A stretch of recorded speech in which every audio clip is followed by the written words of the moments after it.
अस्सलाम वालेकुम viewers, welcome back to my YouTube channel daily tips with Asma. आज की इस वीडियो में हम आपको बताएंगे अफसर नाम का मतलब क्या है। अफसर नाम का शुमार लड़कों के नामों में होता है। अफसर एक इस्लामी नाम है। अफसर नाम की इब्तदाई तारीख अंग्रेज़ी ज़ुबान से निकलती है। अफसर नाम के अफराद के लिए खुशकिस्मत नंबर 8 माना जाता है।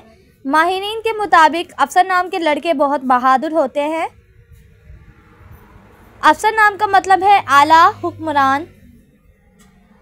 अफसर नाम के लड़कों के लिए खुशकिस्मत दिनों में एतवार और मंगल का दिन शामिल है। अफसर नाम के अफराद के लिए मुवाफिक रंगों में सुर्ख जंगनुमा और हल्का सब्ज रंग शामिल है। अफसर नाम के अफराद के लिए मुवाफिक पत्थरों में पुखराज पत्थर शामिल है। खुशकिस्मती वाली धातों में हिस्सों के हिसाब से तांबा शामिल है। फ्रेंड्स, अगर आप अपने नाम का मतलब जानना चाहते हैं तो कमेंट बॉक्स में अपना नाम लिखें। इंशाल्लाह हम आपके नाम की वीडियो ज़रूर बनाएंगे। Thanks for watching. अल्लाह हाफिज़।